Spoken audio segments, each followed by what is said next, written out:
Last class में हमने jeans के बारे में डिस्कशन किया था। जीन्स क्या होते हैं? कैरेक्टर्स को कंट्रोल करने वाले सेगमेंट्स होता है, जिन्हें हम क्या बोलते हैं? जीन बोलते हैं, जो आरएनए प्रोटीन बनाते हैं। जिस तरीके से कैरेक्टर के फॉर्म्स होते हैं, हाइट का टॉल एंड डॉर्फ है, आई कलर के भी फॉर्म्स हैं, ऑब्जर्वेबल फॉर्म्स हैं जिन्हें ट्रेड्स बोलते हैं। ठीक उस तरीके से जीन के भी क्या होते हैं? फॉर्म्स होते हैं, जिन्हें हम एलील्स बोलते हैं। जीन के जितने भी फॉर्म्स हैं वो सब म्यूटेशन से बनते हैं। एक डिप्लॉयड ऑर्गेनिज्म के अंदर जीन के मैक्सिमम 2 फॉर्म हो सकते हैं, और दोनों फॉर्म्स अगर होंगे दो, सेम भी हो सकते हैं, डिसिमिलर भी हो सकते हैं, लेकिन मैक्सिमम कितने हो सकते हैं? 2। हर एक जीन की डिप्लॉयड ऑर्गेनिज्म के अंदर 2 कॉपी होती है, सेम लोकस पर प्रेजेंट होती है। ऐसे 2 जीन्स जो सेम लोकस पर प्रेजेंट है, होमोलोगस क्रोमोसोम पर एक ही कैरेक्टर को कंट्रोल कर रहे हैं, ऐसे जीन्स को हम क्या बोलते हैं? एलील्स बोलते हैं। क्या बोलते हैं? एलील्स बोलते हैं। जो एलील्स हैं, जो जीन के फॉर्म्स हैं, उसमें कुछ तो ऐसे होते हैं जो अनमॉडिफाइड है, और कुछ ऐसे होते हैं जो म्यूटेशन से बने हैं, उन्हें म्यूटेंट बोलते हैं।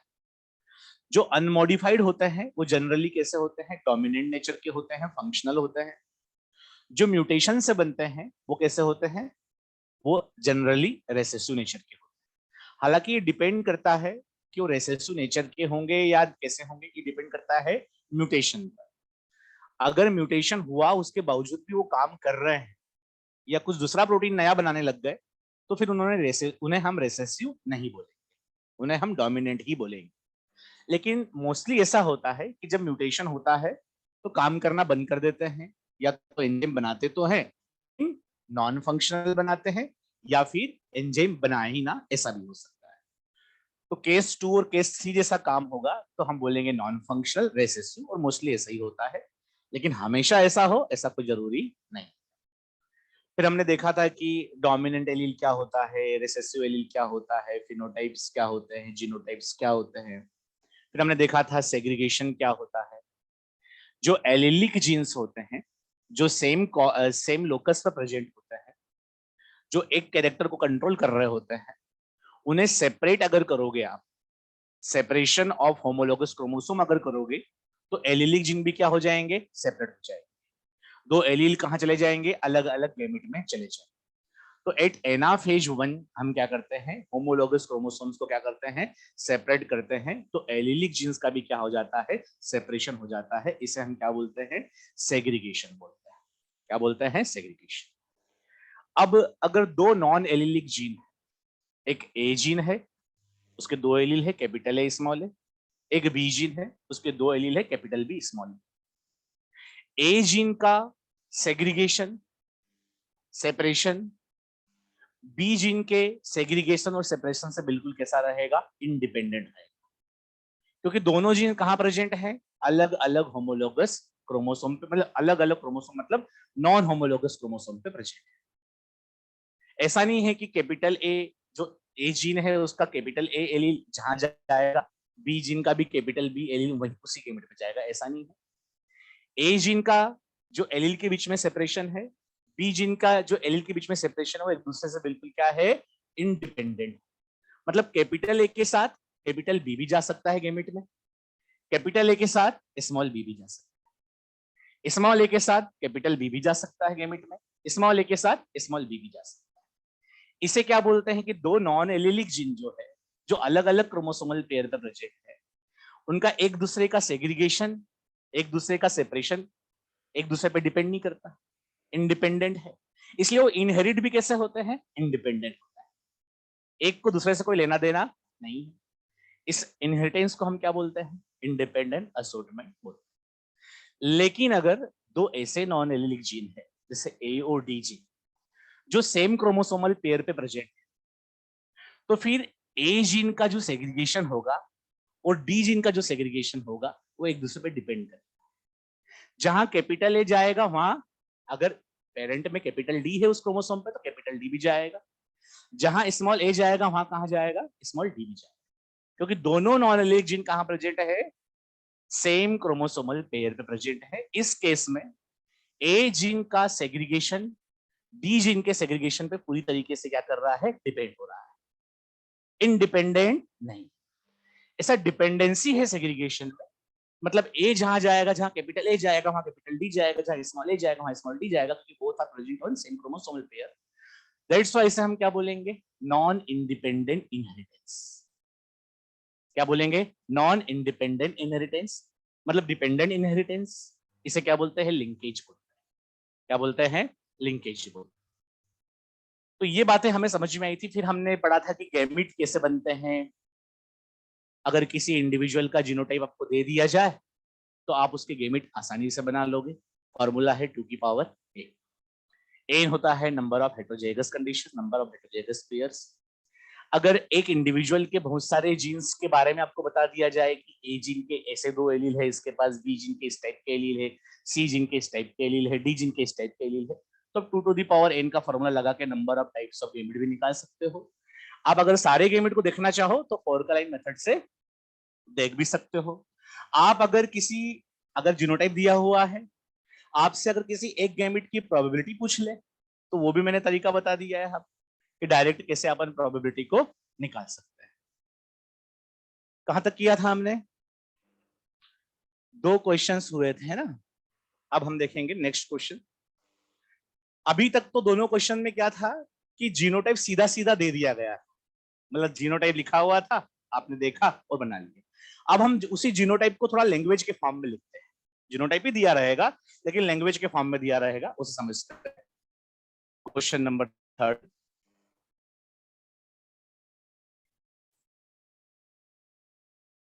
इन a human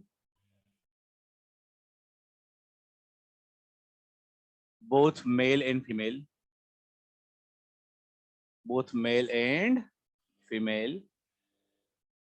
have similar autosomal gene, similar autosomal genes, capital A small a, capital B small b, and both contain X-linked gene, and both contain X-linked gene that is small d. Find out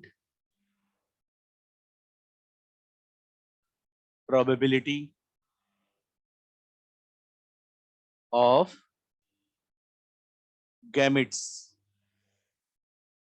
in male contain small a, small b, small d genotype.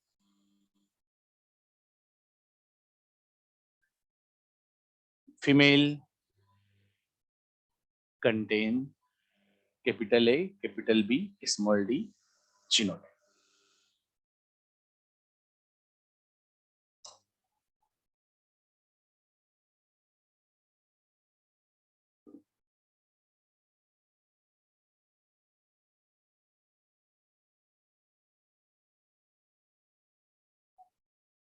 First का क्या है और second का, very good.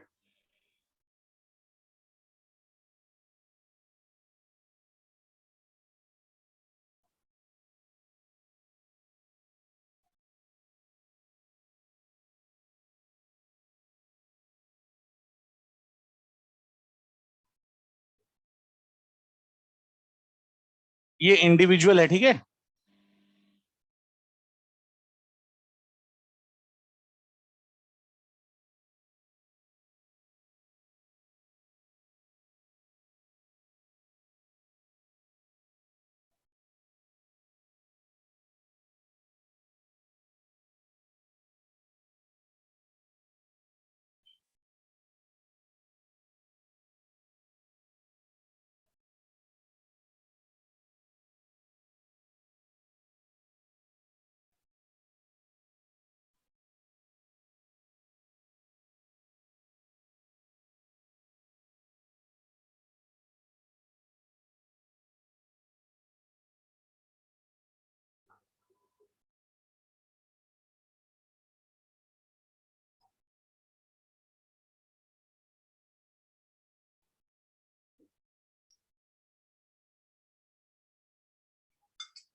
आवाज आ रहा है बच्चों आप लोगों को?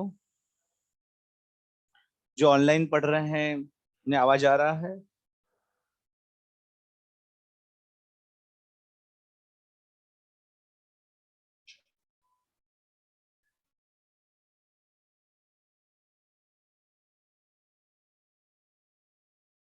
ये आया इसका?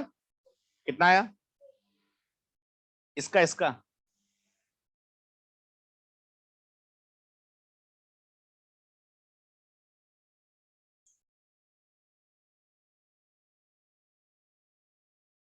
Very good.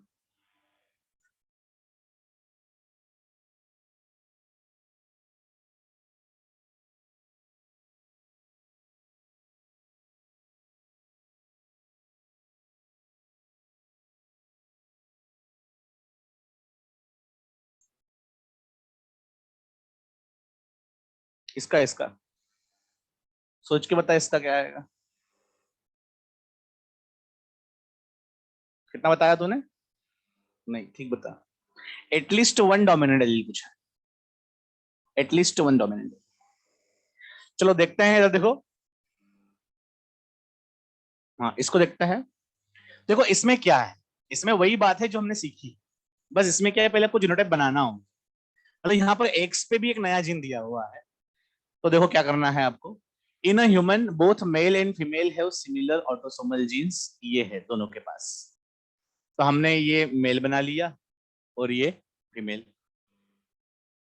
और क्या बताया है कि भाई ऑटोसोम के ऊपर तो दोनों के पास जीन है और दोनों के पास ऐसे जीन, ये बताया जा रहा है।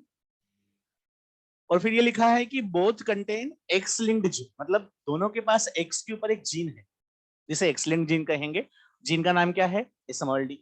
अब हम जानते हैं कि जो मेल है उसमें तो एक एक्स होता है और एक वाई होता है, और एक्स के ऊपर क्या है? स्मॉल। ऐसा पहले जीनोटाइप बनाना पड़ेगा मेल का। और फीमेल में कितने एक्स होते हैं? दो एक्स होते हैं, और दोनों के ऊपर क्या होंगे? Small D gene. क्योंकि क्वेश्चन में लिखा है both contain x linked gene. X linked gene मतलब एक्स के ऊपर एक स्मॉल डी। ध्यान रखना, जब भी कभी एक्स के ऊपर जीन होता है ना तो उसको एक्स लिखते हैं। जैसे हीमोफीलिया का जीन है तो ऐसे लिखेंगे।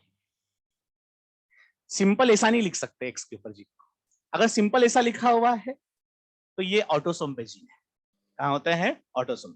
जब भी एक्स के ऊपर जीन होता है तो हम एक्स के ऊपर करके लिखते हैं, सुपर स्क्रिप्ट में लिखते हैं। चलो देखो इधर। अब यहाँ हमें पूछा क्या है कि भाई ये तो जीनोटाइप हो गया। अब पूछा है कि male find out probability of gametes, मतलब ये गेमिट्स बनाएंगे।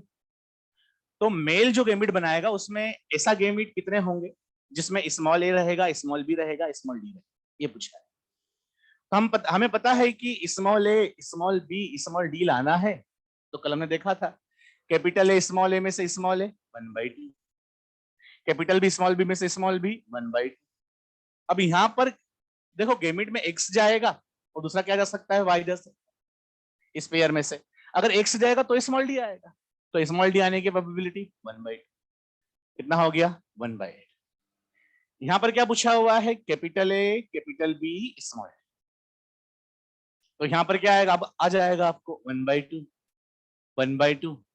और यहाँ 100% जब भी एक्स आएगा गैमेट में तो 1। कितना आ जाएगा? आ रही बात समझ? तो ऐसे एक थोड़ा सा नया टाइप का क्वेश्चन भी बता दिया आपको, क्योंकि अगर हो सकता है वो ऑटोसोम पे जीन ना दे और एक कुछ जीन आपको एक्स पे दे दे, भी पूछ ले गेमेट कैसे बनाएंगे, तब को आना चाहिए। सेकेंड है हमारा ये जीनोटाइप है, capital A small a capital B small b capital D small d. Genotype containing individual produces gametes, ऐसा इंडिविजुअल है, ऐसा जीनोटाइप है, ये गेमिट बनाता है। अभी जब गेमिट बनाएगा तो find out probability of gametes contain at least one dominant. मतलब ये गेमिट तो बनाएगा, कितने टाइप के गेमिट बनाएगा जरा बताओ? 2⁻3 8 टाइप के गेमिट बनाएगा, ठीक है। अब उन 8 गेमिट्स में ऐसे कितने गेमिट होंगे जिसमें एटलीस्ट वन डोमिनेंट एलील तो होगा ही। तो डायरेक्ट भी सॉल्व कर सकते हैं, लेकिन मैं पूरी प्रोसेस से सॉल्व करवाता हूँ। जैसे अपन ने फॉल्कलाइन मेथड बनाई थी वैसे करोगे तो ज्यादा अच्छा रहेगा। अगर अभी इसमें क्या होगा कि हमें देखना भी पड़ सकता है, डायरेक्ट भी कर सकते हैं जिन बच्चों का थोड़ा सा ज्यादा प्रोबेबिलिटी पे अच्छा हाथ है, पकड़ है। लेकिन अगर जो चाहते हैं कि पूरी प्रोसेस से करें तो पूरी प्रोसेस कर लेते हैं। कैपिटल ए स्मॉल ए ऐसे करेंगे, capital B small b capital B small b capital D small d, capital D small d, capital D small d, capital D small d, क्या क्या बनेगा? कैपिटल, ये सब पूरा लिखना पड़ेगा ऐसा, क्योंकि ये क्वेश्चन ऐसा है कि इसमें हमको लिखना पड़ेगा। इसको शॉर्ट में कैसे करेंगे वो भी बता दूंगा मैं आपको।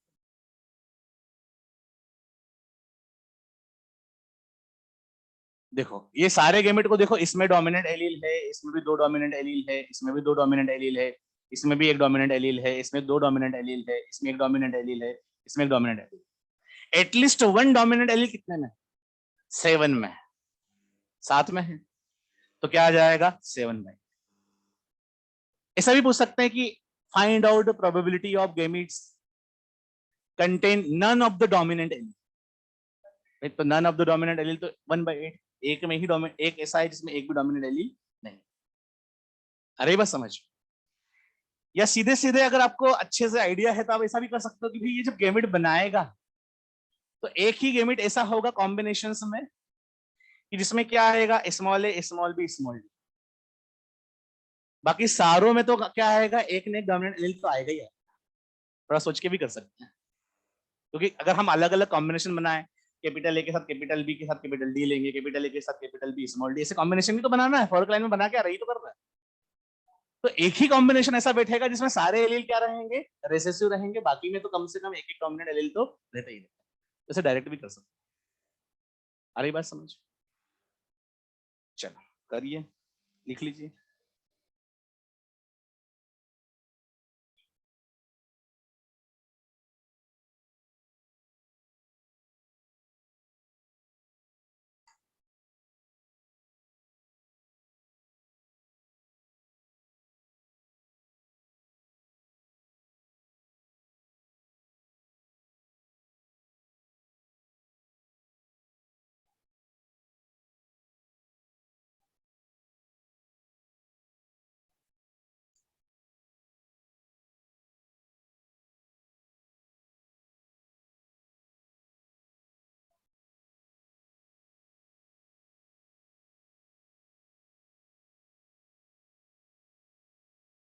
अब आप बोलोगे कि सर आप ये पनेट स्क्वायर लिख रहे हो, तो इसमें आप इतना भी बता रहे हो कि it was developed by British geneticist. इतना कौन पूछता है? इतना भी पूछते हैं। क्वेश्चन आया हुआ है कि ये जो पनेट थे ये कौन थे, ये ब्रिटिश थे कि क्या थे? आपको ध्यान रखना होगा कि ब्रिटिश क्या थे? जेनेटिसिस्ट। अरे बस समझ।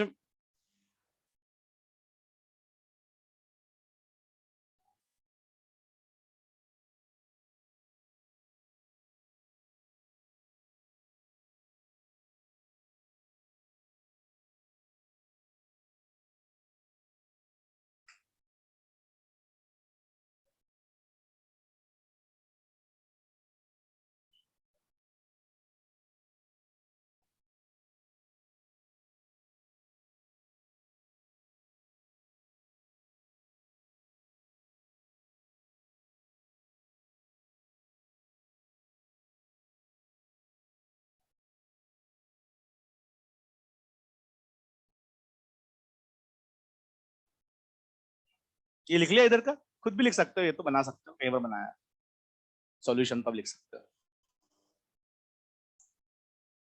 एक ऐसा जनरल क्वेश्चन पूछता हूं मैं आपसे, ठीक है? इधर बताओ मुझे कि ये कुछ मैं रिप्रेजेंटेशन लिख रहा हूं यहां पर,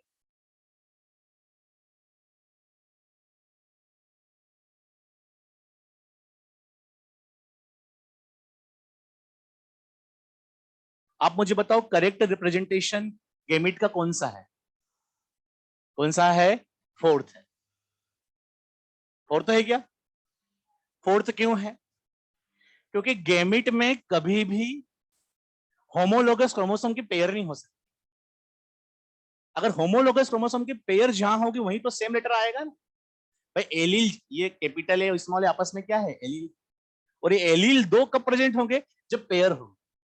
गैमेट में हर एक क्रोमोसोम कितनी बार होता है? एक बार। तो हर एक लेटर कितनी बार होगा? एक ही बार होगा। तो ये गैमेट का करेक्ट रिप्रेजेंटेशन नहीं है, क्योंकि इसमें एक डबल आ रहा, पता नहीं क्या हो गया इसमें। ये भी नॉर्मल गैमेट नहीं है, ये भी नहीं है। गैमेट हमेशा प्योर होते हैं, मतलब गैमेट में हमेशा क्या होता है? हर एक जीन की एक ही कॉपी होती है, एक ही एलील होता है, क्योंकि गेमेट में हर एक टाइप का क्रोमोसोम सिर्फ एक बार होता है।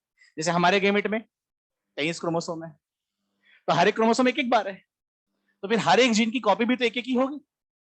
कभी दो कॉपी हो सकती है क्या? नहीं हो सकती। तो ध्यान रखना, ऐसा भी क्वेश्चन आ सकता है कि कौन सा इसमें करेक्ट रिप्रेजेंटेशन है किसका, गेमेट का। आपको पता चल जाएगा ऐसे ही, ठीक है, कि यही थोड़ा सा अलग दिख रहा है। कभी कभी क्या होता है कि अपने को कुछ नहीं पता है, लेकिन ऑप्शन में एक ऐसी चीज है जो बिल्कुल ही अलग दिख रही, तो हो सकता है वही आंसर होगा। आ रही बात समझ में? सब में तो दिख रहा है कि कहीं ना कहीं दो दो लेटर तो दिख ही रहा है, इसमें तो एक एक ही दिख रहा है, तो हो सकता है यही, और यही आंसर है। आ रही बात समझ में? अब आपने ये तो देख लिया, आपने ये बना भी लिया कि सर गेमिट कैसे बनाते हैं, हम बना भी रहे हैं, और आज हमें पता भी चल गया कि अगर किसी का जीनोटाइप हमें दे दिया जाए कुछ जीन्स का, तो उस जीन्स के रेस्पेक्ट में वो पर्सन किस प्रकार के गेमिट बनाएगा ये हम अब कैलकुलेट कर लेंगे। लेकिन मेल अगर इंडिविजुअल का आप जीनोटाइप दोगे तो हम मेल गेमिट्स कैसे बनेंगे ये कैलकुलेट कर पाएंगे। अब फीमेल का जीनोटाइप दोगे कुछ जीन्स को लेकर के, तो फीमेल कैसे गेमिट बनाएगी वो कैलकुलेट कर लेंगे। लेकिन ये दो मेल और फीमेल है, ये जब आपस में फर्टिलाइजेशन करेंगे, इनके गेमिट्स फ्यूज होंगे, तो आने वाली जो जनरेशन है, वो जो जीन्स के स्टडी कर रहे हो आप, उन जीन्स के रिस्पेक्ट में वो किस टाइप की जीनोटाइप रखेगी आने वाली ऑफस्प्रिंग, जो अगली जनरेशन होगी, जो ये मेल और फीमेल बनाएंगे गेमिट, उसके बेसिस पर आने वाली जनरेशन किस प्रकार के जीनोटाइप्स रख सकती है, उसकी प्रोबेबिलिटी को अगर कैलकुलेट करना है तो किसका यूज करना पड़ेगा? Punnett square. देखो क्या है, इसको पहले समझते हैं फिर उसकी डेफिनेशन समझ में आएगी। जैसे मान लो एक मैंने आपको दिया कि एक इंडिविजुअल है, ये फीमेल है, और इसका एक जीन को लेकर के, टी वाले जीन को लेकर के अपन ने जीनोटाइप लिखा है, इसमें कैपिटल टी स्मॉल टी है। और एक मेल है, इसे मेल को लिखते हैं, इसे फीमेल को लिखते हैं, आपको पता होगा। और इसमें इसमें भी जीनोटाइप टी वाले जीन को लेकर के क्या है, कैपिटल टी स्मॉल टी। तो इसके गेमिट कैसे बनेंगे? आप जानते हो, आप गेमिट बनाना बताओ। इसमें एक कैपिटल टी बनेगा और एक, इसमें कैसे बनेगा, एक कैपिटल टी बनेगा और एक स्मॉल टी। और ऐसे सारे गेमिट, अब ये रैंडम क्या होंगे, फ्यूज होंगे, फर्टिलाइज होंगे। तो आने वाली जनरेशन जो ऑफस्प्रिंग होगी उसमें क्या क्या आ सकता है, क्या क्या जीनोटाइप आ सकता है? तो कैपिटल टी आ सकता है, कैपिटल टी स्मॉल टी आ सकता है, कैपिटल टी स्मॉल टी आ सकता है, स्मॉल टी स्मॉल टी आ सकता है। तो ये जो बॉक्स है, ये जो बॉक्स बनाया है, जो स्क्वायर बनाया हुआ है, इसको चेकर बोर्ड भी बोलते हैं। ये जो बॉक्स है ये क्या बता रहा है आपको? ये बता रहा है कि जब ये दो इंडिविजुअल फर्टिलाइजेशन करेंगे इस जीन के रेस्पेक्ट में अगर हमको कोई पूछता है कि इन दो इंडिविजुअल से आने वाली जनरेशन में क्या क्या जीनोटाइप होगा, तो इस बॉक्स से हमें आसानी से पता चल जाता है कि आने वाली जनरेशन में या तो क्या हो सकता है, हाइट को लेकर के 25% क्या संभावना है, कैपिटल टी, 50% क्या है, कैपिटल टी स्मॉल, 25% क्या है, स्मॉल टी। तो ये ग्राफिकल रिप्रेजेंटेशन क्या बता रहा है, to calculate probability of all possible genotypes, आने वाली जनरेशन में क्या क्या पॉसिबल जीनोटाइप्स हो सकते हैं और किसकी क्या प्रोबेबिलिटी है, ये हमें बताता है एक क्रॉस के अंदर। अब ध्यान क्या रखना है कि मेल गेमिट को हॉरिजॉन्टली रखना है और फीमेल गेमिट को वर्टिकली रखना है, ऐसा जनरली पनेट स्क्वायर में रखते हैं। लेकिन बहुत सारी जब बुक्स पढ़ोगे आप, तो आपको कभी कभी, और अगर ये चेंज भी कर दोगे तो आपके रिजल्ट में कोई वेरिएशन नहीं आएगा। अगर इधर आप फीमेल मेल को लिख दो, इधर फीमेल को लिख दो, कोई दिक्कत नहीं आएगी। लेकिन जनरली सा यह पता होना चाहिए कि वर्टिकली किसको प्लेस करते हैं, फीमेल गेमिट को, और हॉरिजॉन्टली किसको प्लेस करते हैं, मेल गेमिट को। तो फिर पनेट बॉक्स के अंदर कॉलम को कौन रिप्रेजेंट करता है, मेल गेमिट की फीमेल गेमिट? कॉलम को कौन रिप्रेजेंट करता है, कितने कॉलम होंगे वो कौन बताएगा, मेल गेमिट बताएगा। और इस पनेट बॉक्स के अंदर कितनी रो होगी वो ये कौन बताएगा, फीमेल बताएगा। फीमेल कितने टाइप के गेमिट बताएगा। अरे बात समझ। तो इस तरीके से हो सकता है। अच्छा, इसमें बहुत बार क्या होता है कि बच्चे ये भी सोचते हैं कि ये जो टी वाला जीन है सर, इसका जीनोटाइप, इसमें कैपिटल टी स्मॉल टी है, इसमें भी कैपिटल टी स्मॉल टी है, ये जब क्रॉस करेंगे गेमेट इनके फ्यूज होंगे तो ये कंडीशन आए। अब ये कंडीशन में बच्चे सोचते हैं कि सर पहला बच्चा अगर कैपिटल टी वाला हो गया तो क्या सेकेंड बच्चा क्या इन्हीं में से आएगा, इन तीन में से ही आएगा? ऐसा नहीं, फिर से हर एक बर्थ पर जब भी ये गैमेट बनाते हैं तो ऐसे बनाएंगे, और हर एक बर्थ पे चांस 25% इसका रहेगा, 50% इसका रहेगा, 25% इसका रहेगा। अगर ये कम ऑफ स्प्रिंग बनाते हैं, जैसे ह्यूमन है, मेल बनने का, डॉटर बनने के चांसेस कितने हैं हमारे इसमें? 50%। सन बनने के 50%। लेकिन पहला बर्थ हुआ तो पता चला डॉटर बनी, दूसरा बर्थ हुआ तब भी डॉटर, तीसरा बर्थ हुआ तब भी डॉटर, क्योंकि हर एक बर्थ पे क्या हो रहा है, 50-50% चांसेस इसके हैं डॉटर और सन के। और कम ऑफ स्प्रिंग बनाओगे ना आप, आपकी स्पीसीज कम ऑफ स्प्रिंग बनाएगी, तो आपको 50-50% डॉटर और सन मिले ऐसे जरूरी नहीं, क्योंकि प्रोबेबिलिटी कम सैंपल साइज पे काम नहीं करती। सैंपल साइज काफी कम है, 2-3 बच्चे ही है, तो उसमें प्रोबेबिलिटी काम नहीं करती। अगर आप 1000 बच्चे बनाओ, कितने बनाओ, तो फिर ये प्रोबेबिलिटी काम करेगी, और 50% के आसपास क्या आएंगे, सन आएंगे, और 50% के आसपास क्या आएंगे, डॉटर आएंगे। तो यहां भी कहने का मतलब यही है कि अगर लाखों स्पीसीज बनाओगे, हजारों स्पीसीज बनाओगे जो मेंडल ने बनाई थी, तो ही ये कॉन्सेप्ट एप्लीकेबल रहेगा कि भाई 25% क्या आएंगे, कैपिटल टी, 50% क्या आएंगे, कैपिटल टी स्मॉल टी, और 25% क्या आएंगे, स्मॉल टी। लेकिन कम ऑफ स्प्रिंग हो तो ये डेटा कोई काम में आने वाला नहीं। इसलिए मेंडल ने बार बार एक्सपेरिमेंट को रिपीट किया, ताकि सैंपल साइज ऑफ स्प्रिंग क्या हो, ज्यादा से ज्यादा, ताकि उस पर अपन क्या अप्लाई कर सके, प्रोबेबिलिटी को अप्लाई कर सके। अरे बस समझ में। तो इस तरीके से हमें ये भी कभी क्वेश्चन करने के काम में आएगा ये, ठीक है, समझ रहे हैं आप? अब चाहो तो इसको लिख सकते हो।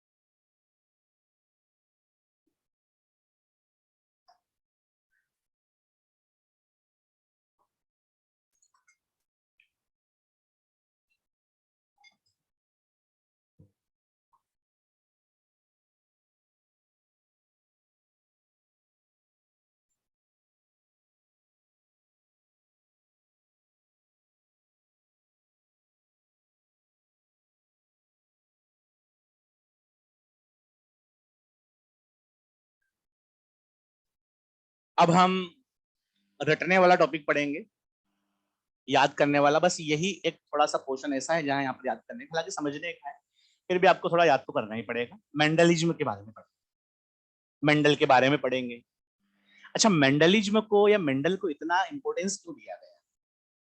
क्योंकि मेंडल के पहले भी लोगों ने, कॉल रूटर ने, गॉस एंड नाइट ने पी प्लांट पे ही काम किया।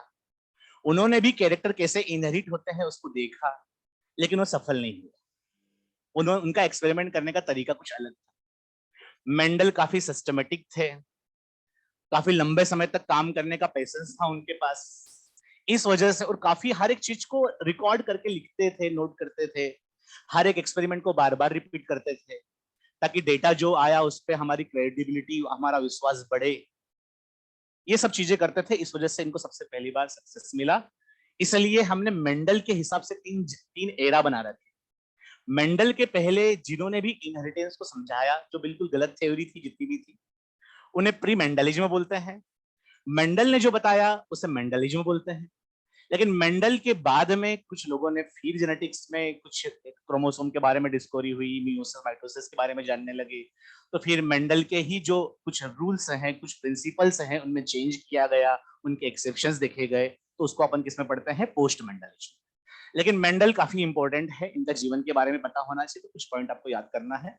आपको याद करना है, लिखना नहीं है, मैं तो शॉर्ट में लिखता रहूंगा, आपको याद करना है, ठीक है? अच्छा, मेंडल का जन्म कब हुआ था बताओ? 22 जुलाई। कब हुआ था? कब हुआ था?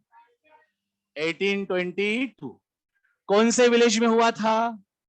साइल्सियन विलेज। कौन से विलेज में? जैसे हमारे यहाँ राजस्थान स्टेट है, तो ऑस्ट्रिया एक कंट्री है ना, ऑस्ट्रिया कंट्री में एक स्टेट का नाम है हाइंजेनडॉर्फ। क्या नाम है? हाइंजेनडॉर्फ करके एक स्टेट है।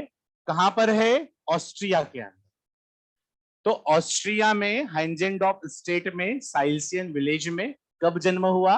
22 जुलाई 1822 को। याद होना चाहिए। ऐसा लग रहा है जैसे अपन वो पहले 6th 7th में वो हिंदी में पढ़ते थे, हर एक उसके बारे में बताइए आप, जीवन परिचय पढ़ते थे ना पहले, वैसे पढ़ना पड़ेगा। चलो इसमें फिर इसके बाद में इन्होंने वर्क कहाँ किया, वर्क प्लेस क्या था इनका? तो हम लिखेंगे एक चर्च में काम किया। चर्च का नाम क्या था? तो हम बोलेंगे ऑगस्टिनियन मोनेस्ट्री। क्या नाम था? Augustinian monastery. ये कहाँ थी ये चर्च? क्या उनके ही गांव में थी? नहीं। उनके ही शहर में थी? नहीं। उनके शहर से थोड़ा दूर थी, ब्रून में थी। कहाँ थी? ब्रून में, ऑस्ट्रिया के अंदर ही आता है, ब्रून में। वहां पर इन्होंने कैसे काम किया? एक जिसे अब चर्च में क्या करते हैं लोग, मॉन्क की तरह काम करेंगे। इसकी तरह मॉन्क, पादरी की तरह काम करेंगे, मॉन्क की तरह इन्होंने काम किया। अच्छा, इन्होंने क्या काम किया? इनका वर्क क्या था? तो बोलेंगे इन्होंने क्या किया? इनहेरिटेंस देखा। किस पे? Inheritance in P plant. कौन सी पी प्लांट है? पी भी दो तरीके की होती है, उससे भी ज्यादा होती है। Garden pea. क्या नाम, इसका साइंटिफिक नेम क्या है गार्डन पी का? ये सबको पता रहता है, ये सबको पता रहता है, पाइजम सेटाइव। ऐसे लिखना चाहिए अंडरलाइन करके, ठीक है, पाइजम सेटाइव। अच्छा, फिर आप मुझे बताओ इन्होंने वर्क स्टार्ट कब किया? बताओ। इन्होंने वर्क स्टार्ट किया था 1856। वर्क कंप्लीट कब किया? वर्क कंप्लीटेड है, अभी मैं आपसे पूछूंगा एक एक करके, ठीक है, वो कितना याद होता है। 1863। कितने सालों तक काम किया? 7 years तक काम किया। कितने सालों तक? 7। अच्छा, 7 साल तक जो काम किया, फिर उसको 1 साल लगा लिखने में कि मैंने काम किया क्या है, सब पेपर पे लिखा। तो 1864 का टाइम चला गया लिखने लिखने में ही। फिर 1865 में क्या किया उन्होंने? वर्क को पब्लिश करवाया। वर्क को क्या किया? पब्लिश करवाया। अच्छा, वर्क को पब्लिश क्यों कराते हैं लोग काम करने के बाद? ताकि लोगों को पता चले कि मैंने मेरे जीवन में किया क्या है। क्या पता चले? कि मैंने मेरे जीवन में क्या किया है, मैंने अच्छा काम किया है। तुम सब पढ़ो इसको और मुझे अप्रिशिएट करो, मुझे मेरे वर्क को रिकॉग्नाइज करो, मुझे प्राइज दो, मुझे पैसे दो। ऐसा सोच रहे थे, लेकिन इनको बेचारों को कुछ भी नहीं मिला। इनको किसी ने अप्रिशिएशन का लेटर तक नहीं लिखा कि भाई तुमने अच्छा काम किया है। आ रही बात समझ में? और इनकी डेथ भी हो गई कब? 1884 में, विदाउट एनी रिकॉग्निशन। 1884 में डेथ हो गई। किडनी डिजीज भी थी, किडनी की एक डिजीज होती है ब्राइट डिजीज, उससे इनकी क्या हो गई? डेथ हो गई। हमें कुछ कुछ पॉइंट ऐसे बस याद करना हमारे काम में, ठीक है? हमको उनके जीवन से ज्यादा लेना देना नहीं है, हमारा एग्जाम के हिसाब से लेना देना है, ठीक है? तो 7 सालों तक काम किया और 1884 में क्या हो गया? डेथ। लेकिन उसके पहले हम देखते हैं वर्क पब्लिश किया तो कौन सी जर्नल में किया, ये हम जानना चाहते हैं। ये हमारे अंदर क्यूरियोसिटी है कि कौन सी ऐसी जर्नल थी जिसमें इनका वर्क पब्लिश हुआ, कौन सी ऐसी मैगजीन थी। तो नाम क्या है उसका? नेचर फॉर सेंडर वेरिन। ये क्या है? इनकी जर्नल का नाम है। अच्छा, इस जर्नल में इन्होंने वर्क टाइटल क्या लिखा था? अब किसी भी मैगजीन के अंदर अगर आप आपका वर्क लिखोगे तो कुछ ना कुछ टाइटल तो रखोगे। तो क्या टाइटल था? एक्सपेरिमेंट्स। अच्छा, ये मैं सारी बातें इसलिए आपको बता रहा हूं क्योंकि ये सारी बातें कहाँ लिखी हुई है? मॉड्यूल में लिखी हुई है। कहाँ लिखी हुई है? मॉड्यूल में। इसलिए आपको ये सारी बातें क्या करना चाहिए? याद करना चाहिए। एक्सपेरिमेंट्स ऑन प्लांट हाइब्रिडाइजेशन करके टाइटल था, उसमें कुछ प्रिंसिपल्स लिखे थे, कुछ कंक्लूजन्स लिखे थे, 4 कंक्लूजन्स लिखे थे, 4 प्रिंसिपल्स लिखे थे कि भाई पी प्लांट के अंदर कैरेक्टर इस तरीके से क्या होते हैं, एक जनरेशन से दूसरी जनरेशन में जाते हैं। उसके पीछे ये लॉजिक, ये इन्होंने बताया था। और डेथ कब हुई इनकी? 1884 में। तो ये कुछ पॉइंट आपको क्या करना चाहिए? याद करना चाहिए। कमी है, बहुत कम है। अच्छा, एक ये भी आता है कि ये जर्नल कौन पब्लिश, इसका पब्लिशर कौन था? तो नेचुरल हिस्ट्री सोसाइटी ऑफ ब्रून। ब्रून के अंदर एक सोसाइटी थी, नेचुरल हिस्ट्री सोसाइटी। अब मॉड्यूल से पढ़ना आपको अच्छा लगेगा, वहां पूरा अच्छे से लिखा हुआ है तो जल्दी समझ में भी आएगा, ठीक है? तो पब्लिशर इसका कौन था? Journal was published by natural history society of Bru.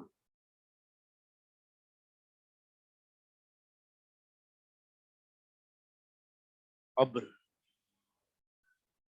तो ये कुछ पॉइंट्स जो मेंडल के जीवन को लेकर के हमें याद करने हैं। चलो start. Work started in 1856, completed 1860। Work कहां तक, कितने सालों तक किया था? किस पे किया था? स्वीट पी पे किया था, गार्डन ट्री पे किया था, पाइजम सेटेबम पे किया था, जो हम घर में खाते हैं उस पे किया था। ठीक है। अच्छा, जर्नल का नाम क्या था? नेचर फॉर सेंडर वेरी था, नेचर फॉर सेंडर वेरी। जर्नल को किसने पब्लिश किया था? नेचुरल हिस्ट्री सोसाइटी ऑफ ब्रू। किसने? नेचुरल हिस्ट्री सोसाइटी ऑफ ब्रू। डेथ कब हुई थी? 1884 में, किडनी डिजीज से हुई थी। और वर्क टाइटल क्या था? Experiments on plant habitation. तो कुछ पॉइंट से सिंपल सिंपल से याद कर लेना।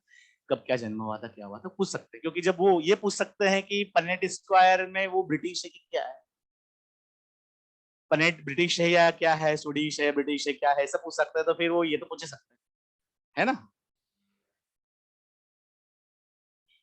लेकिन आपके माइंड में एक क्वेश्चन आ रहा होगा कि सर, जब इनका वर्क 1865 में पब्लिश हुआ और इनकी डेथ कब हुई? 1884। और डेथ के बाद भी इनका वर्क अनरिकॉग्नाइज्ड रहा, किसी ने इनके वर्क को नहीं पढ़ा। इनकी डेथ हो गई, किसी ने, मैंने बोला ना, इनको किसी ने अप्रिशिएशन लेटर तक नहीं लिखा। Without any recognition, without any prize, इनकी क्या हो गई? डेथ हो गई। इनको पता ही नहीं चला कि मैंने मेरे जीवन में इतना अच्छा काम कर दिया कि लोग आगे चलकर पढ़ेंगे। तो क्यों ऐसा हुआ कि डेथ के बाद, अगर डेथ कैलकुलेट करें तो 1900, मतलब 16 ईयर बात करें, 1884 से 16 ईयर और जोड़ ले, 1900 तक किसी भी साइंटिस्ट ने इनके वर्क को पढ़ा ही नहीं। लेकिन 1900 में 3 साइंटिस्ट आए जो अलग अलग लेबोरेटरी में काम कर रहे थे। कोई जर्मनी में काम कर रहा था, कोई हॉलैंड में काम कर रहा था, कोई ऑस्ट्रिया में ही काम कर रहा था। और ये तीनों साइंटिस्ट भी काम कर रहे थे। और इन्होंने भी किसी प्लांट पे, जैसे मान लो जर्मनी में काम कर रहे थे कार्ल कोरेंस। कौन कर रहे थे? Karl coherence. हॉलैंड में काम कर रहे थे ह्यूगो डिवरीज। कौन कर रहे थे? ह्यूगो डिवरीज। और हमारे जो ऑस्ट्रिया में हो, कहा कौन काम कर रहा था? शेमेक कर रहे थे, एरिक वॉन शेरमेक। एरिक याद रखो, एरिक, एरिक वॉन शेरमेक करके कर रहे थे। तीनों साइंटिस्ट कर रहे थे। ये तीनों साइंटिस्ट अलग अलग जगह काम कर रहे थे, अलग अलग स्टेट में काम कर रहे थे, अलग अलग लेबोरेटरी में काम कर रहे थे। और इन्होंने भी देखा अपने अपने प्लांट में कि कैरेक्टर इस तरीके से इनहेरिट होता है। अब इन्होंने देखा तो इन्होंने भी सोचा कि देखो, हमने कितना अच्छा वर्क डिस्कवर कर लिया है। किस प्रकार से मेज के अंदर, जैसे हमारे ह्यूगो ड्यूरिस किस पे काम कर रहे थे? मेज पे काम कर रहे थे। कि इवनिंग प्रिमरोज पे कर रहे थे, इवनिंग प्रिमरोज। ह्यूगो ड्यूरिस इवनिंग प्रिमरोज पे कर रहे थे, कार्ल कोरेंस मेज पे कर रहे थे। और हमारे जो एरिक वन शेरमेक है, इनका कोई स्पेसिफिक प्लांट नहीं था, फ्लावरिंग प्लांट। इन्होंने तीनों ने 1900 में अपने वर्क को देखा कि अच्छा, इनमें मेज में इस तरीके से कैरेक्टर इनहेरिट हो रहा है। ह्यूगो ड्यूरिस ने सोचा कि अच्छा, इवनिंग प्रिमरोज में इस प्रकार से इनहेरिट होता है। हमारे एरिक वॉन शेरमेक ने देखा कि अच्छा, कुछ प्लांट्स के अंदर इस प्रकार से कैरेक्टर इनहेरिट होता है। मैंने तो अच्छा डिस्कवरी कर ली है, अब इस वर्क को पब्लिश करवाऊंगा, अच्छी जर्नल में लेके जाऊंगा। लेकिन जर्नल में जब कभी कोई वर्क पब्लिश कराना होता है ना, उसके पहले आपको पढ़ना होता है कि इसके पहले क्या किसी ने ऐसा काम किया तो नहीं। तो फिर इन्होंने देखा कि भाई किसी ने काम किया तो नहीं है, तो इन्हें कौन सी जर्नल मिली? Nature for sender. इन्होंने तीनों ने देखा कि अरे, हमारे पहले एक हमारा दादा है जो कब कर चुका था? 34 ईयर पहले, 1865 में इस वर्क को क्या कर दिया था उसने? पब्लिश करा दिया। तो तीनों साइंटिस्ट काफी ज्यादा इंप्रेस हुए मेंडल से कि जो आज हम कर रहे हैं वो हमारे दादा ने तो 1865 में कर दिया था। तो फिर हमारे ह्यूगो डिवरिस ने क्या किया कि देखो, इतना अच्छा काम इन्होंने किया है, जो हमें आज पता चला 34 ईयर बाद, उनके पब्लिकेशन से अगर मिलाए तो 34 ईयर हो जाएंगे 1865 से। तो उन्होंने तो इतना पहले कर दिया था, तो हम क्या करते हैं, उनकी जर्नल ठीक नहीं है, वो सिर्फ ऑस्ट्रिया में ही पब्लिसाइज होती है, ऑस्ट्रिया के ही साइंटिस्ट लोग पढ़ते हैं, तो उस जर्नल से उस वर्क को निकालता हूं मैं और एक अच्छी जर्नल में रीपब्लिश करवाता हूं। तो ह्यूगो डिवरिस ने क्या किया 1901 में? कब? 1901 में फ्लोरा नाम की जर्नल में पहली बार को क्या किया, और हमारे जो मेंडल है उसके वर्क को रीपब्लिश किया। Work was rediscovered in 1900 but work was republished in 1901। ध्यान रहेगा, रीडिस्कवर्ड इन 1900, रीपब्लिश्ड इन 1901। और फिर कार्ल कोरेंस को भी अच्छा लगा, इन्होंने काफी अच्छा काम किया, इन्होंने पी प्लांट में 4 प्रिंसिपल्स दिए हैं, 4 कंक्लूजन्स दिए हैं। और उन कंक्लूजन्स को जब हमारे किसने, कार्ल कोरेंस ने उनके प्लांट पे, जिन पे वो काम करते थे, उन पे अप्लाई करके देखा तो वहां पर भी काम कर रहे थे। ऐसा नहीं कि पी प्लांट में ही वो कंक्लूजन काम करते हैं, कि उसमें कैरेक्टर कैसे इनहेरिट होता है उसी को बताते हैं। मेज में भी काम कर रहे थे, मिराबिलिस जलापा में भी काम कर रहे थे। तो उन 4 प्रिंसिपल में से 2 प्रिंसिपल तो हर जगह काम कर रहे थे। कार्ल कोरेंस ने ऐसा देखा, तो कार्ल कोरेंस ने कहा कि मेंडल के जो 4 प्रिंसिपल्स है, 4 कंक्लूजन्स हैं, उन्हें 4 पोस्टुलेट्स भी बोलते हैं, उनको हमें प्रिंसिपल, पोस्टुलेट, कंक्लूजन भी बोलना चाहिए। उनमें से कम 2 को तो मुझे लॉ में कन्वर्ट करना चाहिए, क्योंकि वो हर जगह क्या हो रहा है, अप्लाई हो रहा है। तो 4 प्रिंसिपल में से 2 प्रिंसिपल को किसमें कन्वर्ट किया, कोरेंस ने लॉ में कन्वर्ट किया। उनके नाम क्या है, law of segregation and law of independent association. Law of dominance नहीं बनाया कार्ल कोरेंस ने, तो ही है, क्योंकि लॉ ऑफ डोमिनेंस का जो एक्सेप्शन है वो कार्ल कोरेंस ने ही देखा है, इनकम्प्लीट डोमिनेंस करके। और को डोमिनेंस जो एक्सेप्शन होते हैं लॉ ऑफ डोमिनेंस के, वो कार्ल कोरेंस ने देखा। तो कार्ल कोरेंस ने लॉ ऑफ डोमिनेंस नहीं बताया, उन्होंने बताया कि 4 में से 2 अच्छी है, 2 बहुत बढ़िया है, 4 जगह चाहे जहां अप्लाई होती है, इसलिए हम इसको किस में कन्वर्ट करेंगे, लॉ में। कौन कौन सी लॉ बनाई, law of segregation and law of independent association. लेकिन आपके माइंड में क्या आ रहा है कि सर 1884 में डेथ हो गई, 16 ईयर बाद चलो रीडिस्कवर किया वर्क, उन साइंटिस्ट के नाम भी हमने याद कर लिए, वो जो जिन्होंने रीडिस्कवर किया था उन्होंने किस किन प्लांट पे काम किया था वो भी हमें याद हो गए, उन्होंने क्या किया था, मेंडल के वर्क को रिपब्लिश किया था ह्यूगो डी वरिस ने, एक ने उसको कन्वर्ट किया था प्रिंसिपल को लॉ में, ये भी हमें याद किया। लेकिन हम ये जानना चाहते हैं कि मेंडल के वर्क को इतना रिकॉग्निशन क्यों नहीं है, उस टाइम पे ऐसा क्या था। 1865 के पास वर्क पब्लिश हुआ, 1900 तक किसी ने उसको रिकॉग्नाइज ही नहीं किया, किसी ने पढ़ा ही नहीं, बिल्कुल क्या साइंटिस्ट लोगों में दिमाग नहीं था, क्या ये कारण था। तो देखते हैं, आ रही बात समझ में। तो थोड़ा सा याद करने का है बच्चों ये।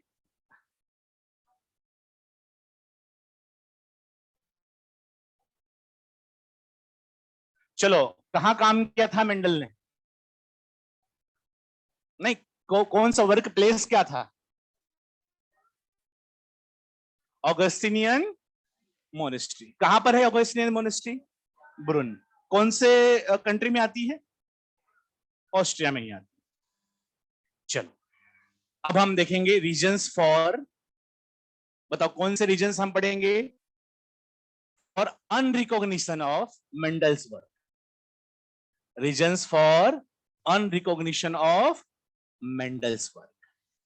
मेंडल के जो काम था इतना अच्छा, उसको अनरिकॉग्निशन, उसका रिकॉग्निशन क्यों नहीं हुआ इतने लंबे समय तक, 34 ईयर तक। पब्लिकेशन से अगर देखें तो 1865 से मिला करके देखें 1900 तक किसी ने पढ़ा ही नहीं, किसी ने रिकॉग्नाइज ही नहीं। सब कैसे ही थे साइंटिस्ट, ऐसा नहीं था।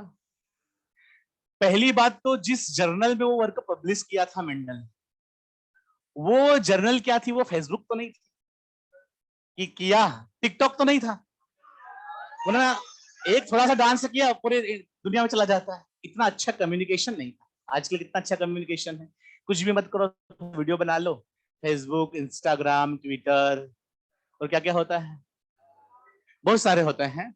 ये फटाफट क्या कर देते हैं, कम्युनिकेशन इतना फास्ट हो गया है कि थोड़ी सी भी चीज अगर पब्लिश करें सब पढ़ लेंगे, सब जान जाएंगे।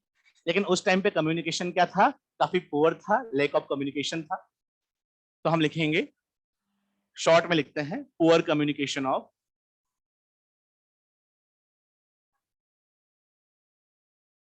किसका कम्युनिकेशन पुअर था, ऑफ जर्नल। इस वजह से work was not widely publicised. Work अगर पूरी दुनिया में जाता, अमेरिका में जाता, जो डेवलप्ड कंट्रीज थी सब में जाता, वहां के साइंटिस्ट लोग पढ़ते, तो मुझे लगता है कि कोई ना कोई तो इनके वर्क को रियल में समझता है, काफी अच्छा वर्क है। लेकिन काफी ज्यादा वर्क पब्लिश ही नहीं हुआ, क्योंकि वो जर्नल थी, उसका कम्युनिकेशन वो वही घूमती रहती थी ऑस्ट्रिया में, वहीं के साइंटिस्ट लोग पढ़ते रहते थे, पता नहीं कुछ पढ़ा भी कि नहीं पढ़ा है। ठीक है। दूसरा, इनका एक कॉन्सेप्ट क्या था, इनका कॉन्सेप्ट था मेंडल ने क्या एक्सप्लेन किया था कि हर एक कैरेक्टर का, क्या किया था कि हर एक कैरेक्टर का हमारे अंदर क्या होता है, फैक्टर होता है, जीन होता है। जीन तो बाद में होता है, लेकिन फैक्टर होता है। हमारे पास जितने भी कैरेक्टर है उसका हमारे अंदर क्या है, एक फैक्टर रखा हुआ है, और वो एक नहीं दो मिलते, एक कॉपी नहीं, उसकी कितनी मिलती है, दो कॉपी मिलती है, और वो सारे फैक्टर स्टेबल होते हैं। वो कभी भी उनमें किसी प्रकार का कोई चेंज नहीं होता, स्टेबल होते हैं, वो किसी से मिक्स भी नहीं होते। ऐसे फैक्टर्स हैं हमारे अंदर जो कैरेक्टर को कंट्रोल कर रहे हैं। जैसे मेरे अंदर हाइट है, तो हाइट को कंट्रोल करने के लिए मेरे पास क्या बैठा हुआ है, फैक्टर अंदर बैठा है। कितने हैं वो, दो है, पेयर में प्रेजेंट है। और उन्होंने बताया कि वो स्टेबल होते हैं, वो जनरेशन टू जनरेशन पास होते रहते हैं, लेकिन उनमें चेंज नहीं आता, और वो किसी से मिक्स भी नहीं होते, वो डिस्क्रीट रहते हैं, डिस्टिंक्ट रहते हैं, किसी से ब्लेंड नहीं करते। तो ये उन्होंने बताया था। Mendel explain that factors are stable and discrete. Discrete मतलब समझे क्या हुआ, डिस्टिंक्ट, किसी से मिक्स ना हो, है ना, ब्लेंड ना हो किसी से, उसको बोल देंगे डिस्क्रीट। और यही बात वहां के जो उनके आसपास के साइंटिस्ट लोग थे उनको समझ में नहीं आ रहा, कि अगर हर लोग यही पूछते थे कि अगर आप बोल रहे हो कि जो हमारे अंदर कैरेक्टर्स हैं उनके हमारे अंदर फैक्टर्स है, मान ली बात, लेकिन आप बोल रहे हो कि अगर ये पेरेंट है, ये पेरेंट है, इस पेरेंट में हाइट को लेकर के मान लो फैक्टर है, आप बोल रहे हो कि ये स्टेबल है, इसमें किसी प्रकार का कोई चेंज नहीं आता है ना, और ये बिल्कुल किसी से मिक्स भी नहीं होता है, तो अगली जनरेशन में भी फिर ये कैपिटल टी ही जाना चाहिए। तो हमने तो ये देखा है, जैसे ह्यूमन में ही देख लो आप, अगर ह्यूमन में ये बात आपकी माने तो अगली जनरेशन में जो बच्चे आते हैं उसमें तो वेरिएशन आ जाता है, उसमें तो हाइट चेंज हो जाती है। अब अगर पेरेंट में जो फैक्टर था हाइट का वो स्टेबल था, वो डिस्क्रीट था, किसी से मिक्स भी नहीं होता था, तो अगली जनरेशन में भी तो वैसा ही आया होगा। तो फिर अगली जनरेशन में वेरिएशन क्यों आया, आप ये बताइए। तो मेंडल को ये इस बात के बारे में पता नहीं था, उनको ये नहीं पता था कि म्यूटेशंस भी होते हैं, म्यूटेशन से वेरिएशंस भी आते हैं, उनको ये बात पता नहीं थी। तो वेरिएशन, ये जब बात बताते थे स्टेबल एंड डिस्क्रीट फैक्टर्स की, तो पहला क्वेश्चन क्या आता था, वेरिएशन क्यों होते हैं, नेचर में इतने वेरिएशंस क्यों हैं, तो वो इसको एक्सप्लेन नहीं कर पाते। तो इसलिए बोलेंगे कि Mendel explain that factors are stable and discrete, और यही चीज was not accepted by contemporaries biologist, ऐसा लिखा हुआ है एनसीईआरटी में। कंटेम्पररीज बायोलॉजिस्ट मतलब उनकी जो साथी बायोलॉजिस्ट थे उनको यही बात समझ में नहीं आ रही थी, क्योंकि ये वेरिएशन को एक्सप्लेन नहीं कर पा रहा। इस पॉइंट को बोलने के बाद क्लियर। सेकेंड पॉइंट क्या था, इन्होंने जो भी काम किया ना वो मैथमेटिक्स में, मैथमेटिशियन थे। बाइनोमियल एक्सप्रेशन के फॉर्म में, ऐसा जैसा हम पढ़ेंगे वैसा थोड़ी ना था, कैपिटल टी स्मॉल टी ऐसा बना करके कुछ कुछ स्क्वायर करके, A square plus B square plus 2ab करके ऐसा कुछ बताते थे। तो बायोलॉजी इतना ज्यादा मैथमेटिक्स का यूज करोगे, इतना ज्यादा स्टैटिस्टिक्स का यूज करोगे, तो जो बूढ़े बूढ़े साइंटिस्ट हैं, जो बायोलॉजी से लंबे समय से जिन्होंने मैथ से छोड़ दिया है, उनको क्या समझ में आए। तो इनकी जो न्यू अप्रोच थी मैथमेटिक्स की, स्टैटिस्टिक्स की, वो भी कंप्लीटली न्यू थी, और वो डाइजेस्ट नहीं कर पाए। कौन डाइजेस्ट नहीं कर पाए, जो आसपास के साइंटिस्ट लोग थे, उनको वो समझ ही नहीं आया चल क्या रहा है। तो ये भी एक प्रॉब्लम है। तो यूज ऑफ मैथमेटिक्स, ये भी प्रॉब्लम है। हम काफी शॉर्ट में लिख रहे हैं, और मॉड्यूल में काफी अच्छे से मिलेगा आपको, ठीक है। चलो फोर्थ क्या है, हर जगह जाते थे, किसी भी सेमिनार में गए, किसी भी कॉन्फ्रेंस में गए, बोलते थे कि देखो हर एक कैरेक्टर का हमारे अंदर क्या है, फैक्टर है। कितने होते हैं, दो होते हैं। कैसे होते हैं, स्टेबल होते हैं, किसी से मिक्स नहीं होते हैं। वो अगली जनरेशन में जाते हैं, कैरेक्टर को लेके भी जाते हैं, ये सब बोलते थे। तो साइंटिस्ट लोग पूछते थे कि कहाँ है, आपने बोला हमारे अंदर है, तो कहाँ है, उसका कोई फिजिकल प्रूफ है, उसके एग्जिस्टेंस का कहीं आप बता पाओगे कि भाई जैसे ये प्लांट है, इसकी किसी सेल के अंदर आप बता सकते हो कि कहाँ रखा हुआ है, कोई फिजिकल प्रूफ दे सकते हो। तो Mendel could not provide physical proof for existence of, क्यों, किससे बना है वो, डीएनए से बना है, आरएनए से बना है, प्रोटीन से बना है, किससे बना हो, क्यों नहीं दे पाए फिजिकल प्रूफ हो, क्योंकि उस टाइम पर 1865 के आसपास क्रोमोसोम की डिस्कवरी नहीं, ना कोई माइटोसिस के बारे में जानता था, ना कोई मियोसिस के बारे में जानता था, ना कोई क्रोमोसोम के बारे में जानता था। तो जब क्रोमोसोम के ऊपर क्या होते हैं, ये फैक्टर्स होते हैं, जीन्स होते हैं। अब क्रोमोसोम की डिस्कवरी नहीं हुई, उसके पहले इन्होंने फैक्टर के बारे में बता दी।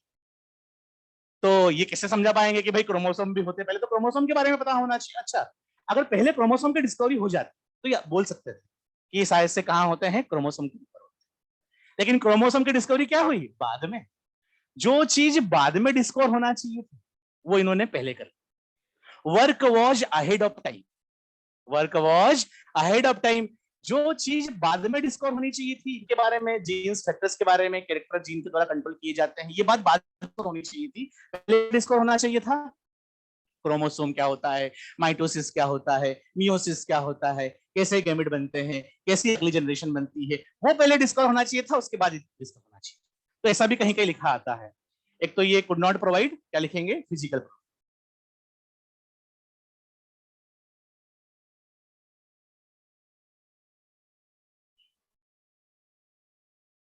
For factors. और एक पॉइंट ये भी लिख सकते हैं, क्या लिख सकते हैं, work was ahead of time. एक और क्या लिख सकते हैं, जैसे मान लो दो फिल्म रिलीज हुई, एक तो बहुत अच्छी फिल्म है, इंटरेस्टिंग है, समझ में आ जाती है, मजा भी आता है, देखने में मजा भी आ रहा है, और एक फिल्म ऐसी है जो बड़ी कॉम्प्लेक्स है, बड़ी साइंटिफिक है, उसको मैं पता नहीं क्या चल रहा है ना, समझ में आती है, समझना भी बड़ा मुश्किल है।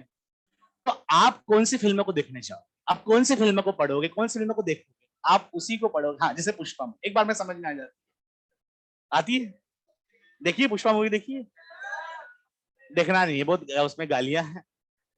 ठीक, आजकल क्या हो रहा है कि आजकल होड़ चल रही है कि कौन ज्यादा गालियां देता है। अरे बस समझ, ये ओटीटी जो है, इसमें एक होड़ चल रही है कि जो ज्यादा गालियां देगा वो ज्यादा फेमस हो, क्योंकि गालियां देना एक कुलनेस का एक वो हो गया है। अच्छा, हम गालियां देते हैं ना, हम अच्छे लोग, ये हो गया है। आपने कभी भी देखा ना, ओटीटी पे जितना भी कुछ आएगा ना, उसमें गालियां रहेगी, ऐसी गालियां रहेगी कि आप फैमिली के साथ देख भी नहीं सकते, आपको शर्म आएगी। अरे बस समझ, तो ये चीज हो रही, मतलब दुनिया कहाँ जा रही है, इसके बारे में आप सोचोगे कभी बैठ करके अकेले में, आपको पता चलेगा। अपने बारे में तो सोचते ही हो, जब बड़े हो जाओगे, एमबीबीएस डॉक्टर बन जाओगे, एमडी हो जाओगे, जब सोचोगे तो बड़ा आपको बुरा लगेगा कि क्या चल रहा है। ठीक है, आप नहीं देखोगे, लेकिन आपको कुछ करना पड़ेगा, सोसाइटी को लेकर कुछ करना पड़ेगा। तो यही देखे, वर्क वॉज अहेड ऑफ। अब दो फिल्म रिलीज हुई, किसकी फिल्म रिलीज हुई थी 1865 में, डार्विन की हुई, बड़ी इंटरेस्टिंग थी। इवोल्यूशन के बारे में जानने को मिलता था, नेचुरल सिलेक्शन के बारे में जानने को मिलता था, हम कैसे बने इसके बारे में जानने को मिलता था। एक मेंडल का था काम था, मैथमेटिक्स में लिखा हुआ था, पढ़ो तो कुछ समझ में आता नहीं था, और इतनी कॉम्प्लेक्स चीजें थी कि उसका सिर्फ हाइपोथेसिस ही चल रहा था कि ऐसा होता होगा, अंदाजा ऐसा है। तो इनकी फिल्म फ्लॉप हो गई, अच्छी होने के बावजूद भी उनकी फिल्म क्या हो गई, हिट हो गई। आ रही बात समझ में? तो पॉपुलैरिटी ऑफ किसकी, डार्विन की पॉपुलैरिटी से भी इनको प्रॉब्लम। अगर डार्विन का वर्क उस टाइम पे पब्लिश नहीं होता, सोचो अगर एक ही फिल्म रिलीज हो, बड़ी खराब हो, मतलब अच्छी तो हो लेकिन समझ में ना आ रही हो, लेकिन वही फिल्म है, तो आप उसको देखने को जाओगी, जाओ। अब क्या करे, कोई दूसरी फिल्म तो आ ही नहीं रही, उसको देखना पड़ेगा। तो अगर इनकी फिल्म रिलीज नहीं होती, डार्विन का कॉन्सेप्ट इस टाइम पे नहीं आता, तो साइंटिस्ट लोग क्या करते हैं, इन्हीं के काम को पढ़ लेते हैं। तो यही हुआ कि पॉपुलैरिटी ऑफ डार्विन की वजह से भी क्या हुआ, उनके ही वर्क को सबने पढ़ा, इनके वर्क को किसी ने नहीं। तो सारे पॉइंट्स बिल्कुल शॉर्ट में मैंने लिए, सारे पॉइंट अच्छे तरीके से आपको क्या होना चाहिए, याद होने चाहिए, याद रहेंगे।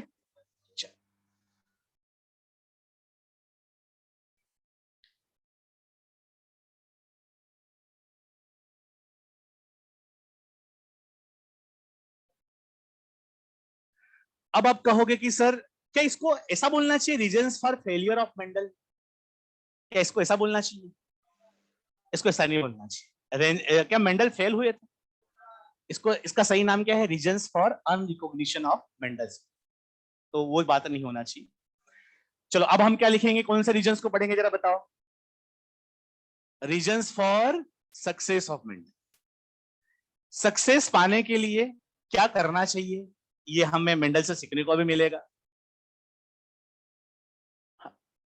मेंडल ने क्या किया, मेंडल ने फोकस किया,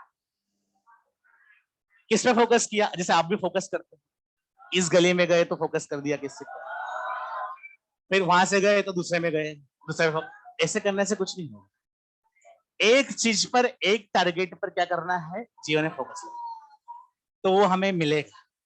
अरे बस पढ़ाई करनी है तो पढ़ाई पे फोकस लगा, अरे समझ में? तो देखो क्या हुआ कि मेंडल के पहले वाले जो लोग थे वो क्या करते थे, जो प्रीडिसेसर से, सारे इनसाइड में लिखा है प्रीडिसेसर मतलब मेंडल के पहले, वो क्या करते थे, एक एक्सपेरिमेंट करते थे।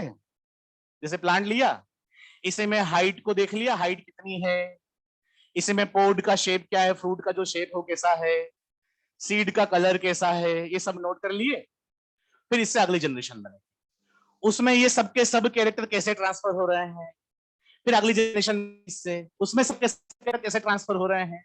अरे इतने सारे कैरेक्टर को साइमल्टेनियस अगर किसी एक एक्सपेरिमेंट में देखोगे तो क्या कुछ समझ में आएगा? कुछ पैटर्न समझ में आएगा कि एक पर्टिकुलर कैरेक्टर इस प्रकार से ट्रांसफर हो रहा है कि ऐसा जा रहा है कि। तो पहले के साइंटिस्ट लोग क्या करते थे, सेवरल कैरेक्टर्स को क्या करते थे, एक साथ स्टडी करने की कोशिश करते थे। लेकिन मेंडल ने क्या किया, मेंडल स्टडीड वन और two character at time, unlike his predecessors. उसके पहले के जो साइंटिस्ट थे उनसे उनको अलग करते थे, वो क्या करते थे, ये एक साथ बहुत सारे कैरेक्टर को कंसिडर करते थे, उनकी स्टडी करते थे।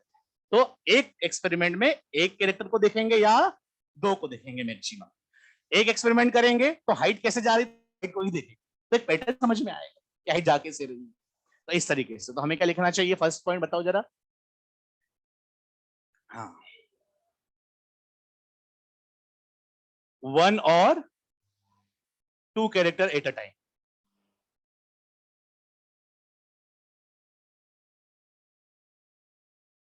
चलो सेकंड क्या होगा, एक सिलेक्शन किसका, एक वो जो एक्सपेरिमेंटल प्लांट था वो भी काफी अच्छा होगा। शायद उन्होंने जाने अनजाने में ही उसको सिलेक्ट किया था, क्योंकि उनकी जो चर्च थी वहां पर वही मिलता था, वो प्लांट ही था। कौन सा प्लांट, गार्डन पी। तो selection of garden pea plant ने भी काफी हेल्प करी। अगर कोई दूसरा प्लांट ले लेते तो हो सकता था प्रॉब्लम होती एक्सपेरिमेंट करने में। क्यों, गार्डन पी प्लांट से क्या फायदा होगा, एक तो इजी टू कल्टीवेट, आसानी से कल्टीवेट कर सकते हैं, आसानी से ग्रो कर सकते हैं। इजी टू हैंडल, आसानी से क्या कर सकते हैं, हैंडल कर सकते हैं, क्योंकि उनके सीड्स भी क्या होते हैं, बड़े बड़े होते हैं, लार्ज सीड्स होते हैं। तो कोई भी नई जनरेशन बनाना ही हो तो एक में से सीड निकालो, सीड को गिन सकते हैं, कितने हमने सोइंग करी, कितने बोए हैं, ये सब कैलकुलेट कर सकते हैं, लार्ज से आसानी से हैंडल कर सकते हैं। और लाइफ स्पेन क्या है, शॉर्ट लाइफ स्पेन है, 2-3 महीने में क्या होता है, लाइफ स्पेन कंप्लीट हो जाती है। तो इससे क्या फायदा होगा बताओ जरा। अरे भाई अगली जनरेशन जल्दी बनेगी ना। अब जल्दी पता चला कि प्लांट ही ऐसा है जो एक जनरेशन बनाता है 5 साल, तो मेंडल को एक दो जनरेशन, 3 जनरेशन देखा देखते मेंडल ही खुद ही निकल गए। तो इसलिए क्या है, 2-3 महीने में, एक साल में एक्सपेरिमेंट हो जाता है, जल्दी जल्दी हो जाता है, जल्दी जल्दी नई जनरेशन बनती है, तो हम स्टडी कर सकते हैं। और ये सेवरल कैरेक्टर्स रखता है, दैट हैज कॉन्ट्रास्टिंग ट्रेट्स।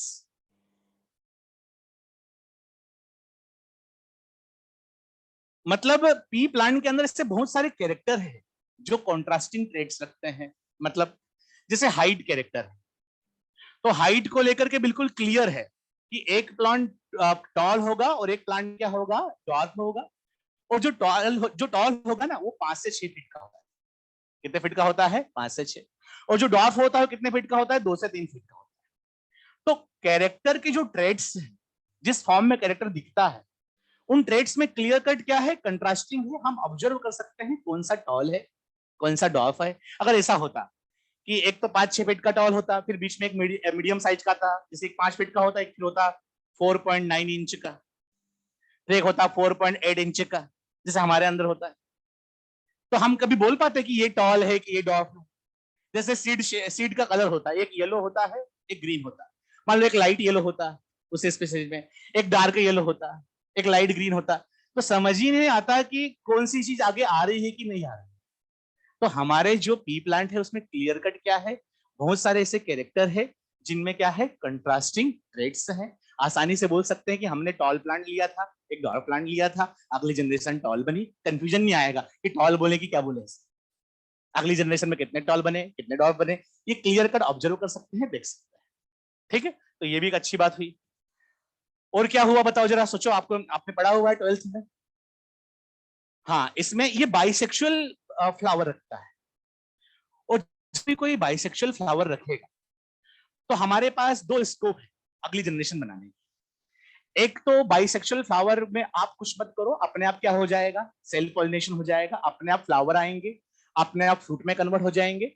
बस आपको अगली जनरेशन बनानी है तो उस फ्रूट में से सीड्स को निकालना है और उसको बो देना है, अगली जनरेशन बन जाए। तो एक तो हमारे पास क्या था तरीका कि बाइसेक्सुअल फ्लावर है तो अगली जनरेशन हम कैसे बना सकते हैं, सेल्फ पॉलिनेशन से बना सकते हैं, हमें कुछ करने की जरूरत नहीं, सेल्फ पॉलिनेशन हो सकता है। और दूसरा, अगर आप चाहो कि नहीं सेल्फ पॉलिनेशन ना हो, इसमें हम ये जो प्लांट टॉल वाला है इसको हम मेल बनाएंगे और ये जो डॉप प्लांट है इसको हम फीमेल बनाएंगे।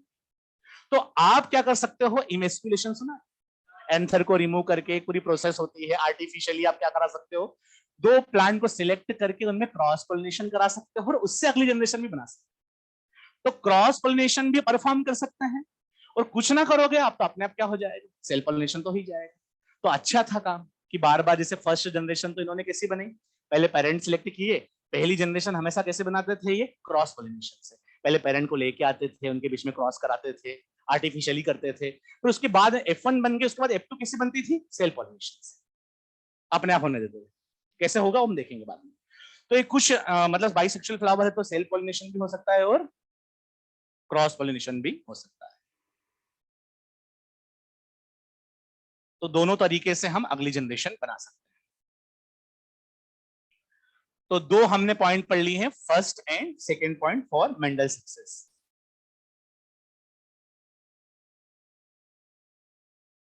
आपको ये सारे पॉइंट याद करना है, अपने मन में फिल्टर नहीं लगाना है कि ये तो एनसीईआरटी में दिया नहीं हुआ है तो इसको मैं पढ़ के क्या करूंगा, ऐसा नहीं करना है। जो बोर्ड पे लिखा हुआ है ये आपको पढ़ना, ठीक है। अब हम देखें थर्ड पॉइंट क्या है, थर्ड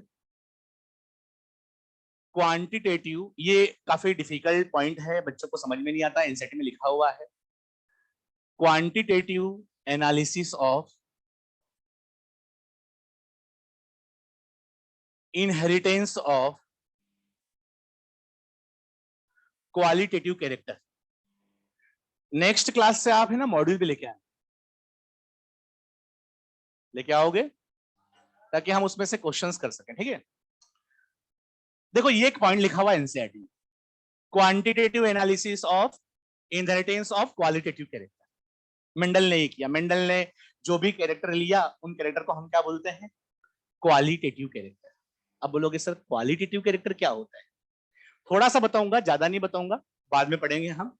जैसे देखो, अगर कैपिटल टी है, कैपिटल टी है, स्मॉल टी है, कैपिटल टी है, कैपिटल टी है, स्मॉल टी है, ठीक है। स्मॉल टी में मान लो कितनी हाइट आ रही है, 5 सेंटीमीटर। कैपिटल टी में कितनी आ रही है, 7.5 सेंटीमीटर। और कैपिटल टी में कितनी आ रही है, 10 सेंटीमीटर। अगर जैसे जैसे डोमिनेंट एलील का नंबर बढ़ता जा रहा है वैसे वैसे हाइट भी बढ़ती जा रही है। एक डोमिनेंट एलील आया, पहले था नहीं तो 5 थी मिनिमम, एक आया तो 2.5 सेंटीमीटर बढ़ गई, 7.5 हो गई, फिर एक और आया तो 2.5 और बढ़ गई, 3 सेंटीमीटर हो गई। अगर ऐसे हो रहा है कैरेक्टर तो इसे हम क्या बोलते हैं, क्वांटिटेटिव कैरेक्टर। क्या बोलते हैं, क्वांटिटेटिव कैरेक्टर। ये अभी हम बाद में इसको अच्छे से समझेंगे, बस थोड़ा सा पॉइंट आया इसको बता रहा हूं, ठीक है। लेकिन क्या हो, स्मॉल टी हो तो मान लो 5 सेंटीमीटर हाइट हो, एक कैपिटल टी आए तो उससे कितनी हो जाए, 10 सेंटीमीटर, चाहे दो आए उससे भी कितनी हो, 10 सेंटीमीटर। चाहे डोमिनेंट एलील एक बार हो चाहे दो बार, हाइट तो कितनी आएगी, 10 सेंटीमीटर। मतलब डोमिनेंट एलील के नंबर पर हाइट डिपेंड नहीं कर रही है। तो ऐसे दो तरीके के कैरेक्टर होते हैं। कुछ कैरेक्टर किस पे डिपेंड करते हैं, उनमें वेरिएशन होता है, उनमें कंटिन्यूअस वेरिएशन होता है, जैसे जैसे डोमिनेंट एलील बढ़ता जाता है वैसे वैसे एक्सप्रेशन बढ़ते जाता है, उसे क्या बोलते हैं, क्वांटिटेटिव। और ऐसे कैरेक्टर जो डोमिनेंट एलील पे डिपेंड तो करते हैं, होगा तो एक्सप्रेस होंगे, लेकिन उनके नंबर पे डिपेंड नहीं करते। उनका नंबर बढ़ेगा तो उनको एक्सप्रेशन बढ़ेगा, ऐसा नहीं। हाँ, डोमिनेंट एलील नहीं होगा तो हाइट कितनी आएगी, 5 सेंटीमीटर, होगा तो हाइट कितनी आएगी, 10 सेंटीमीटर, चाहे एक बार हो चाहे दो बार। ऐसे कैरेक्टर को क्या बोलते हैं, क्वालिटेटिव कैरेक्टर। क्या बोलते हैं, क्वालिटी। तो मेंडल के जो कैरेक्टर थे वो कैसे थे? Qualitative character. कैसे थे? क्वालिटी। अब ये कैरेक्टर कहाँ होते हैं, कैसे होते हैं, इनके बारे में क्या है, ये सब हम बाद में पढ़ेंगे। अभी आपको बस थोड़ा सा ये आया था इसलिए मैंने बता दिया। आपको ध्यान रहेगा इतना, नहीं भी ध्यान रहेगा तो भी चल जाएगा, आगे अपन पढ़ते अच्छे तरीके से लिखने वाले। तो मेंडल के जितने भी कैरेक्टर थे सब कैसे थे बताओ? अच्छा, मेंडल ने कितने कैरेक्टर को देखा था उनका इनहेरिटेंस? 7, आपको याद होगा। अच्छा, क्वालिटेटिव कैरेक्टर तो समझ में आया। अच्छा, क्वालिटेटिव कैरेक्टर इसको बोलते हैं जिसका एक्सप्रेशन डोमिनेंट एलील पे डिपेंड करता है, लेकिन उसके नंबर पे डिपेंड नहीं। चाहे एक बार हो चाहे 2 बार हो, एक्सप्रेशन उतना ही आएगा।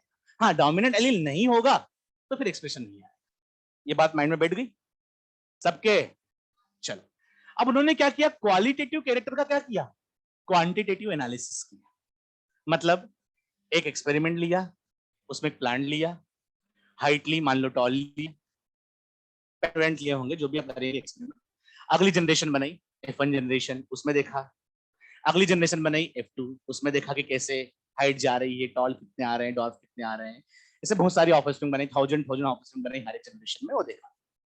फिर इसी एक्सपेरिमेंट को ऐसा नहीं कि एक बार करा, बस एक बार करा और लिख दिया कंक्लूजन लिया हूं, ऐसा नहीं। इसी हाइट को इस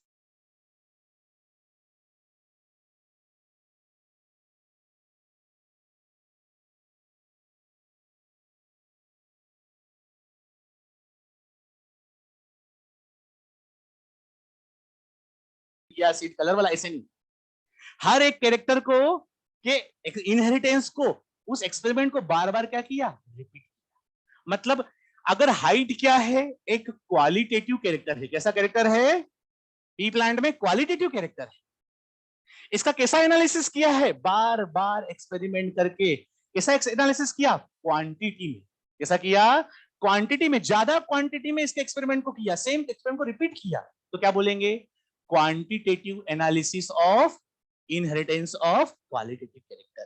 क्वालिटेटिव कैरेक्टर का इनहेरिटेंस कैसा होता है, इसका कैसा एनालिसिस किया है, क्वांटिटी में ज्यादा से ज्यादा सेम एक्सपेरिमेंट को क्या किया गया है, रिपीट किया गया है, ताकि डेटा ज्यादा आए, ऑफ स्प्रिंग ज्यादा बने, और उससे जब सैंपल साइज ज्यादा होगा तो हमारी प्रोबेबिलिटी क्या होगी, ठीक तरीके से काम करेगी। आई बात समझ में? तो इनके एक्सपेरिमेंट्स में सैंपल साइज क्या था, ज्यादा, क्योंकि एक ही एक्सपेरिमेंट को बार बार क्या करते थे, रिपीट करते थे। तो ऐसा भी आएगा, लार्ज सैंपल साइज। सब एनसीईआरटी के पॉइंट है बेटा, ये ना।